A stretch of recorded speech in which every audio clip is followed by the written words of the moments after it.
du peuple. Une partie et donc, du peuple sénégalais. Une très grande partie.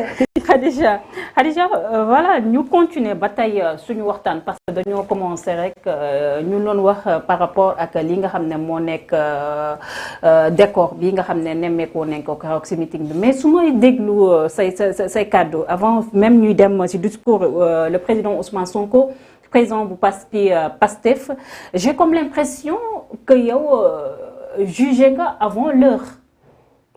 J'ai pas jugé. Faits yi ñoo waxal seen bopp jàpp. xam nga tey on est en face d'un scandale d'une mascarade judiciaire bu musul am dans l'histoire du monde politique du monde. tey dama lay jox benn exemple rek quand j'analyse cette histoire damay ne c'est comme si en fait dafa am nit ki nga xam ne dafa ne dañ ma rey. dafa ne dañ ma rey maanaam moom taxaw na di confirmer ni dafa dee ñu woo ko ci procès mu ñëw di témoigner naan nii lañ ma reyee c'est ridicule voilà ce que nous sommes en train de vivre avec ce procès un ridicule boo xam ne fu ko nit nat weesu na ko njàpp nga ne dama jote ak nit te daf ma tooñ ñu yóbbu la ci gynécologue bi nga xam ne moom moo war a xool mu xool xam ni yow mi sëy sax defoo ko ci fan yooyu nga naan dañ la tooñ ñu avancé ba ci kanam ña nga nekkaloon maanaam ñi nga xam ne mën nañ leen jël ay témoins ne fii kat gisuñu la nga xam ne war na fee mën a am ñu dem ba yow mi nga xam ne yow yaa wax ne yow la ñu tooñ nga weddiwaat sa bopp defe naa loolu preuve mënu koo gën a leer décharge mënu koo gën a kii amul lenn loo xam ne tey teg nañ ko ci balance bi pour prouver li ñuy wax.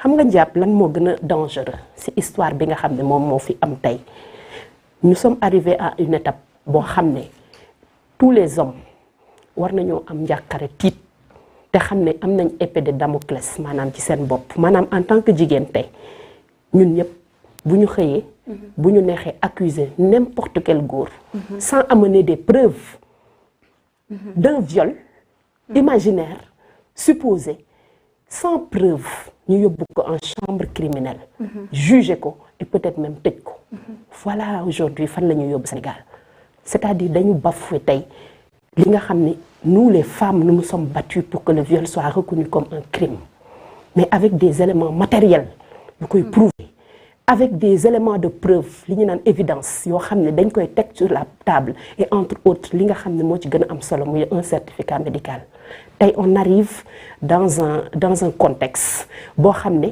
on se dit que preuve amatul njëriñ maanaam tey certificat médical on n'en a pas besoin on a besoin juste que une personne accuse kenn pour ñu yóbbu ko donc ce qui veut dire est-ce que c'est le viol qui intéresse les gens non xam nga lan moo intéressé nit ñi c'est un alibi pour aller à un procès pour éliminer un adversaire comme on a l'habitude de le voir maanaam c'est un plan en fait qui est en marche pour éliminer encore benn candidat sérieux boo xam ne leer na la ni boo demee ak moom aux élections da ngay ñàkk.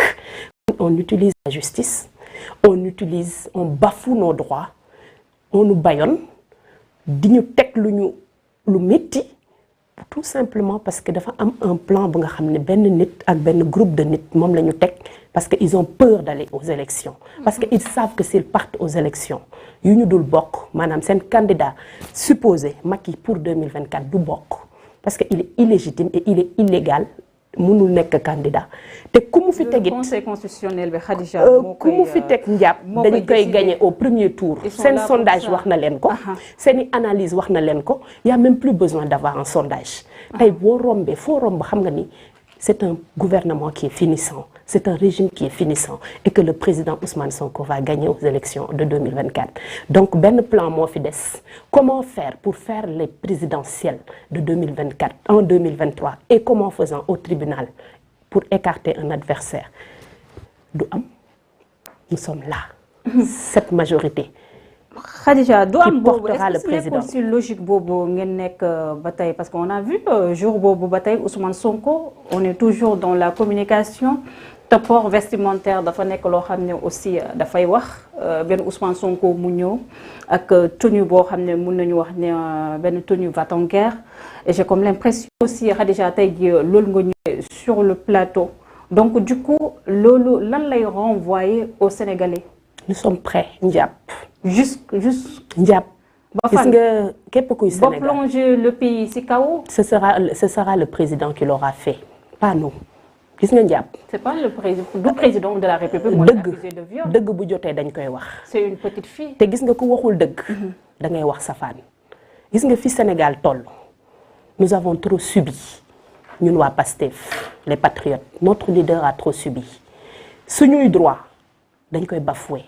suñu ay frères de parti pour un oui ou pour un non dañ leen di tëj. encore une fois ce procès ridicule qui veut s'ouvrir nous ne nous laisserons pas faire. Tu sais pourquoi? Parce que duñu dem procès. Et nous demandons à notre leader de ne pas répondre. Parce que booy wuyu ji da ngay wuyu ji foo xam ne am nga yaakaar ne boo fa demee dëgg dana fa jub. booy wuyu ji jàpp da ngay wuyu ji foo xam ne nekkuñu ci jungle sax même jungle dafa am nekkuñu ci jungle mais nous avons le droit à la résistance quand on bafoue suñu ay droits suñuy bafouer suñu ay droits. Personne n'est au-dessus de la loi. Non, on ne dit pas qu'on est au-dessus de la loi. Au contraire, defe naa le président Ousmane Sonko depuis le début. J'ai pas compris. Yow wax ne pour ñu dem procès. Depuis le procès est là, da ngay ngeen doo leen dem. Finalement, kan moo ragal dem. On nous a demandé de venir pour convoquer ñu dem. Mais loolu non, laisse-moi terminer. Non, laisse-moi terminer. Allez-y. On nous a demandé de répondre, ñu dem wuyu ji. ñu laaj ñu suñu ay preuves yi nga xam ne wane nañ ko pour mu wane ni lii c'est une mascarade et au contraire c'est un complot ñu jël ko écarté ko. Nous avons ramené le rapport de la gendarmerie ñu jël ko écarté ko. Le PV bi nga xam ne le rapport médical bi nga xam ne day wane ni y a pas eu de viol ñu jël ko écarté ko. Je n'ai pas fini. On nous pousse maintenant à aller à un procès boo xam ne warul woon sax génn ci gendarmerie ba nga xam ne moom lañ ko instruire. Ndiaye il faut qu'on arrête de jouer avec la vie des gens. Ousmane Sonko doomu jàmbur la. Ousmane Sonko dafa am ñu am yaakaar ci moom. Ousmane Sonko c'est le leader d'un parti politique respecté et respectable. Et tey on nous parle de chambre criminelle. Mais est-ce que nit ñi dinañ toog ba yàgg ñu xalaat bu baax ce qui est en train de se jouer tey la gravité de l'heure.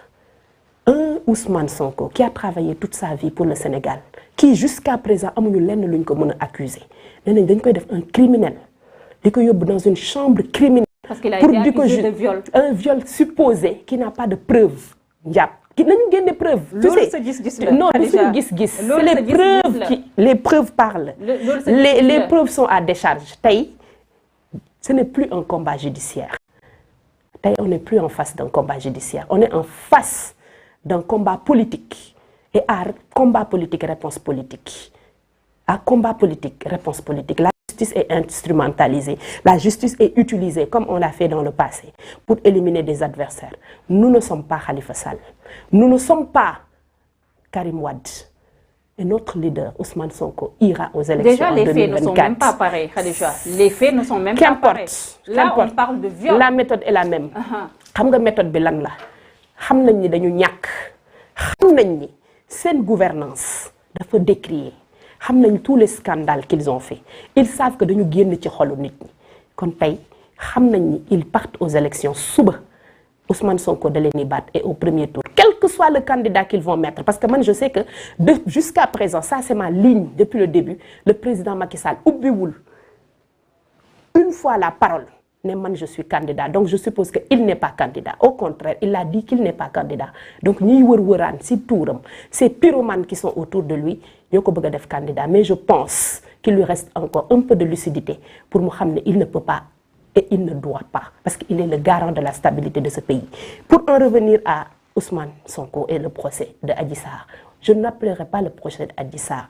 Je l'appellerai le procès Ousmane Sonko contre Macky Sall, ou le procès pour éliminer et liquider le futur président du Sénégal.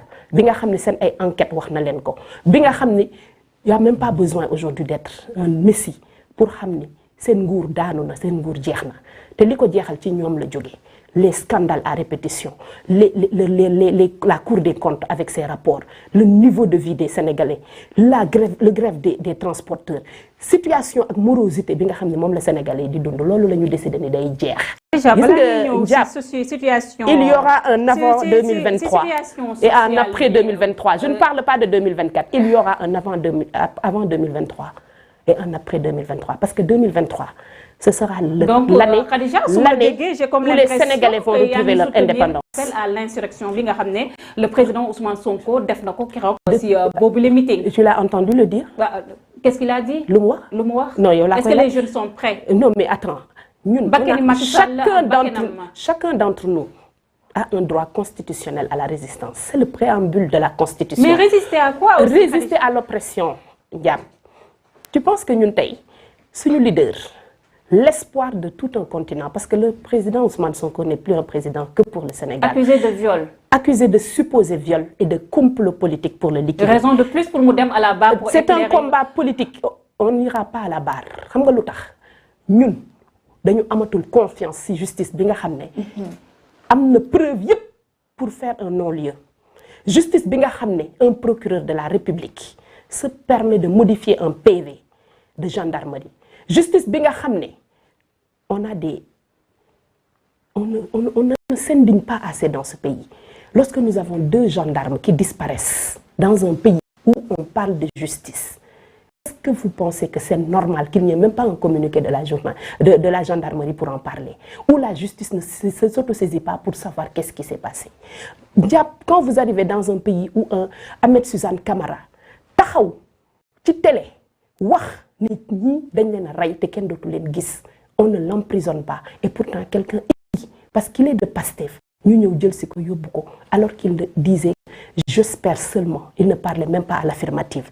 Donc à quelle justice on voulait qu'on parle? À quelle justice vous voulez qu'on se fie? À une justice bu nga xam ne elle s'empresse de exécuter ay ordres yoo nga xam ne dafay jóge ci exécutif bi pour liquider un adversaire politique. Au contraire xam nga ñun suñu rôle tey lan la nous sommes dans une posture où on doit restaurer la justice dans ce pays et c'est quoi? Ousmane Sonko avec ce procès a montré les limites de ce système qui ne reculeront devant rien. Je vais réduire l'opposition à sa plus simple expression. L'opposition de ça c'était juste un discours politique. Pas Ousmane Sonko, l'opposition de Macky Sall, c'est toute cette jeunesse dont je fais partie. Toute cette jeunesse en font partie. Utilisée comme chair à canon. On avait vu les événements de mars dernier avec 14 morts. Finalement, deuxième vague bi nga xam ne Ousmane Sonko, président du parti PASTEF, tout Sénégal ko annoncé avec ce procès. Est-ce que bëgg leen yóbbu aussi Sénégalais si loolu? Ousmane 2024 ngeen di préparé. On avait vu Mamadou Dia ak ki nga xam ne moo nekkoon Léopold Sédar Senghor. On avait vu Abdoulaye Wade ak ki nga xam ne moo nekkoon Abdou Diouf. Il y avait des combats assez rudes mais voilà ñu ngi ko tegoon ci li nga xam ne mooy République. Avec Ousmane Sonko on a comme l'impression que da ngeen bëgg a jël pouvoir bi. Vous me parlez de président responsable. Vous me parlez de Abdoulaye Wade qui avait le gentleman. Abdoulaye Wade vous me parlez